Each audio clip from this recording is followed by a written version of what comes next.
We about to live. Yeah, we about to shine. We about to live. Yeah, we about to grind. We about to live. Yeah, we about to shine. We about to live.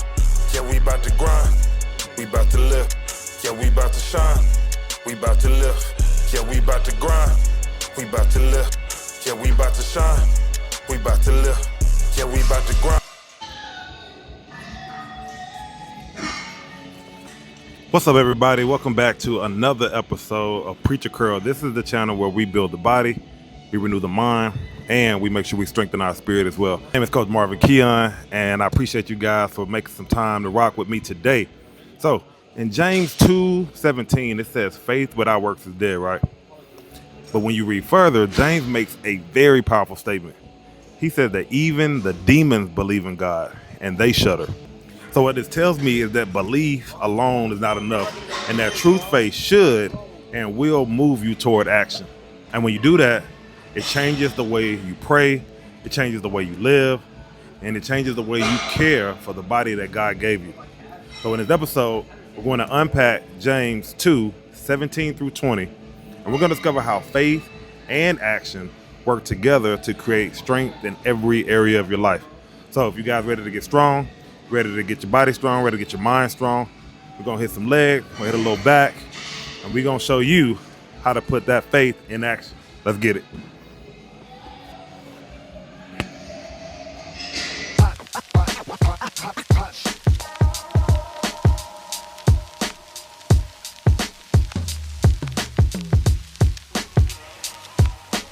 All right, so we're gonna start with some dead bugs. Arms and legs up, lower back press down. Opposite arm and leg, lower slow. Core stays tight the whole time.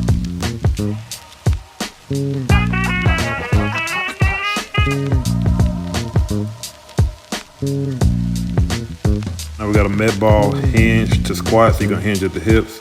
You're gonna drop into a squat, keep your chest tall, control the ball, and drive up with power.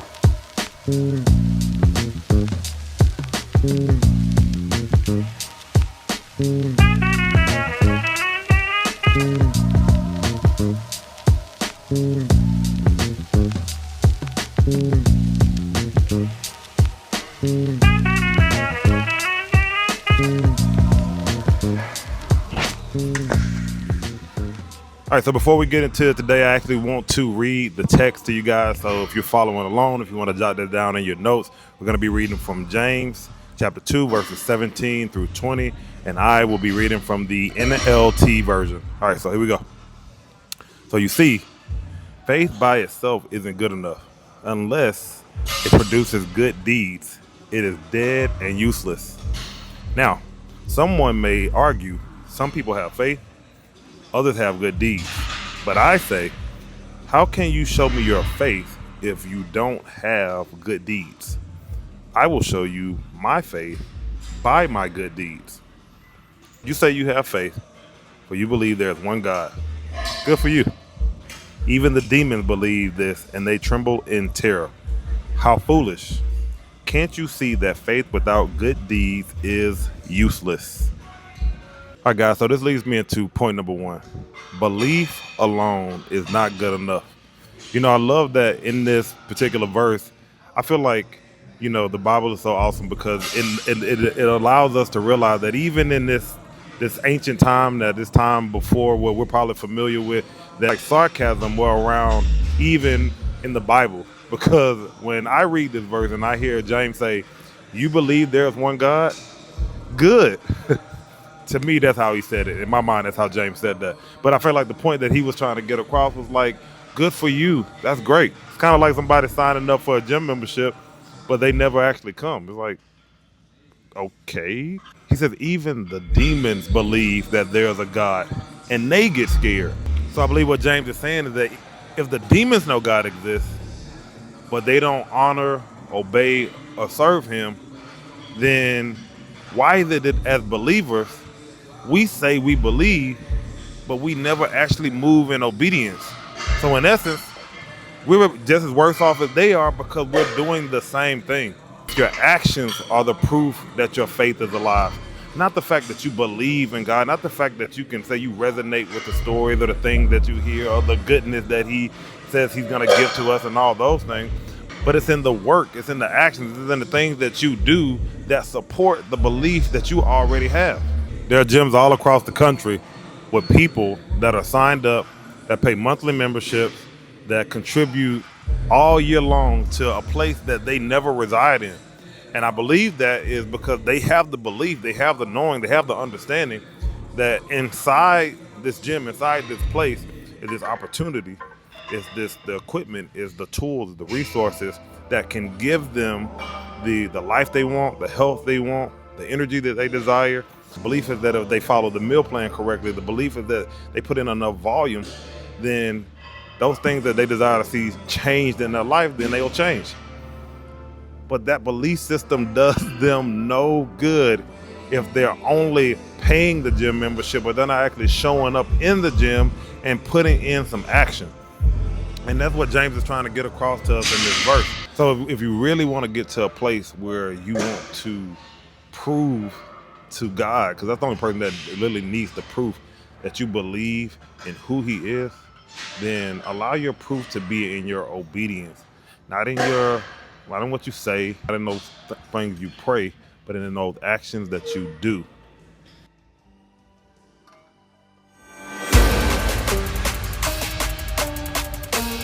All right, so we're gonna start off with some seated rows. Sit tall, chest to the pad, pull to your ribs, squeeze your back, then return slow, no jerking.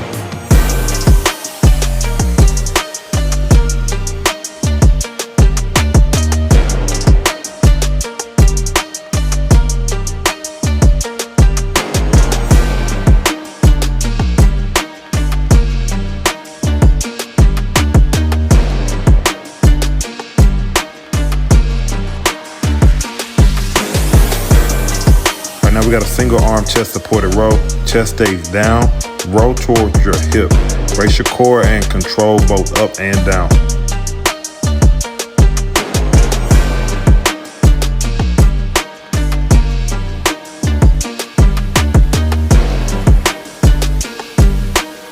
Finishing off our back with some lat pull down, grip just outside your shoulders, pull down to your chest, elbows down, then control the bar back up.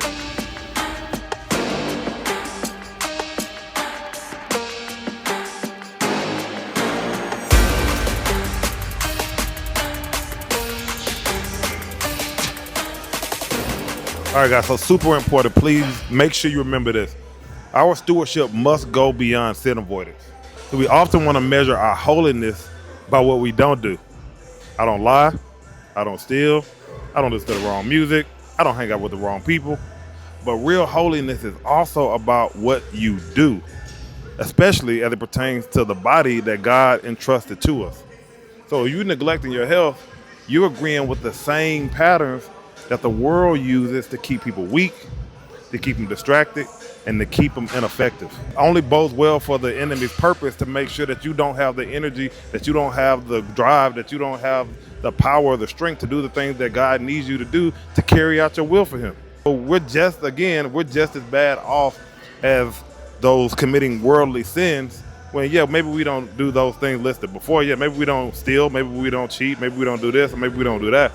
But if we're actively not stewarding our bodies, we're actively not giving it what it needs for it to perform at its most optimal position, especially if God has given us the resources, the ability, the means, the phones, the trainers, the gyms, all the stuff, the YouTube, whatever we need to find access so that we can start wherever we are, we can go with the strength we have.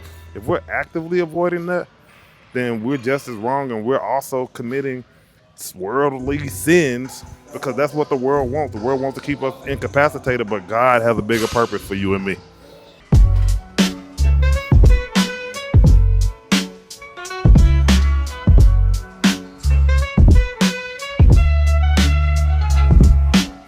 Jumping into some legs, we're gonna start with some Watson true squats, feet shoulder width apart, back press against that pad, chest up, lower under control, and drive through your heels.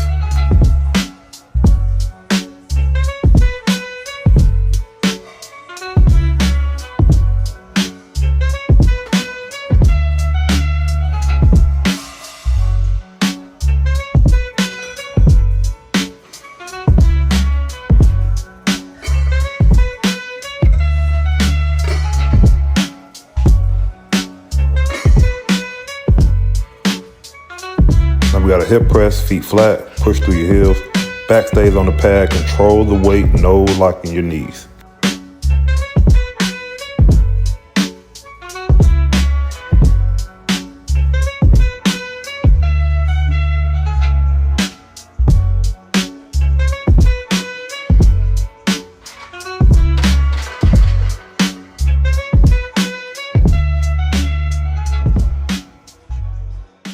All right, point number 3, and I apologize because I should have added verses 21 and 22 to my original text, but I forgot. But I definitely wanted to make sure I mentioned this point, because if you go to verses 21 and 22 in this same text, as a point of emphasis, to further emphasize his point of moving through action, moving beyond your belief, James used as reference the story of Abraham. And if you guys are familiar with Abraham was one who was called by God, who's gonna be the father of many nations. And in Abraham's personal story, he had been waiting for a son, and God had made him wait years. I forget the exact age, but I know Abraham was an old man. His wife was 90, I believe, by the time this promised son had finally came, Isaac. And his son that God had promised him, that had finally come after all this long waiting, after all this agony, after Abraham trying to take matters into his own hand, God finally gives Abraham this son. And then what does he ask him to do? He asked him to take his son that he had been waiting so long for and to go and sacrifice him on an altar. And I just find it interesting that James goes on to mention Abraham, because I think what James wanted to emphasize is that his work wasn't just physical.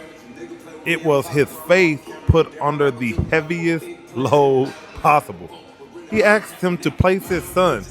He asked him to place the promise that he had waited decades for on an altar to kill him. And I don't care what you say, there's no dumbbell in the world that compared to that weight of that type of obedience. But Abraham didn't just believe God's promise. He moved his feet, he built the altar, and he even raised the knife.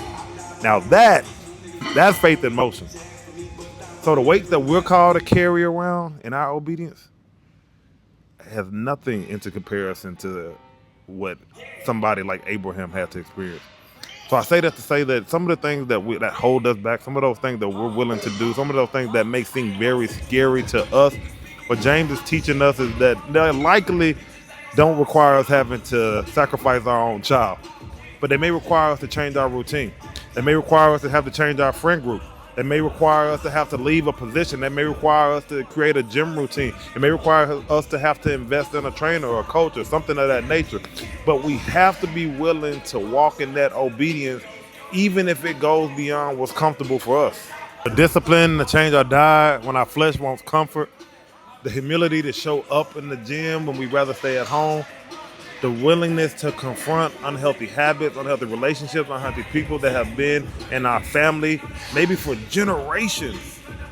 Sometimes God is going to ask us to carry those things and going to ask us to sacrifice those things that we may not be ready to part with. So our job as believers is to believe that if we just continue to walk in the light that God has given us, that we continue to carry those things that may be heavy, that may be challenging, that may require some sacrifice, that may require us stepping outside of our comfort zone, that may require us doing something that may seem far-fetched and out of reach. That is how we show God our belief, by raising that knife, even when it doesn't make sense, because we trust God enough to know that He's promised us something, that even in the most uncomfortable, most wildest, most outrageous of circumstances, that He is still in control and that He still has our best interests in mind. Finish off the day with some leg extension. Sit back, knees in line with pivot, extend fully, squeeze, and lower under control.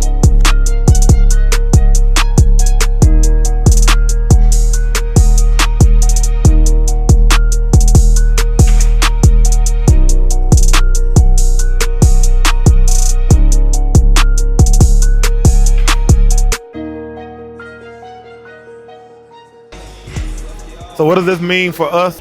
If demons can believe without obedience, if Abraham can obey under the heaviest possible weight there is, then what's stopping us from picking up the smaller weight that God gives us on a daily basis? And sometimes the heaviest thing that we lift is consistency. every rep, every meal, every choice, every day is a declaration that, Lord, I will move when you say move. Not when the conditions are perfect, not when I'm ready, not even when I think that I can, because I'm going to move because I know that you can. And so I'm going to go with the strength that you gave me, even if that's with fear, even if that's with a little trepidation. But if I know and if you know that God has called us to an assignment, then don't let fear, don't let lack of qualifications, don't let lack of a resume, don't let lack of resources be anything that's going to hold you back. Because if God called you to it, he will call you through it. But you have to move your feet, you have to move your hands. That belief has to manifest in action.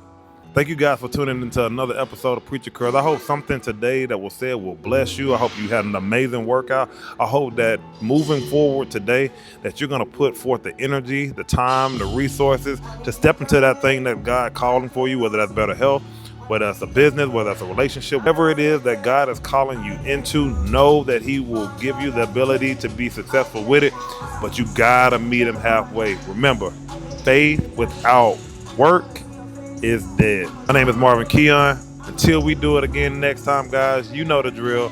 Do not be good. Be great. They take the same amount of time anyway. Peace.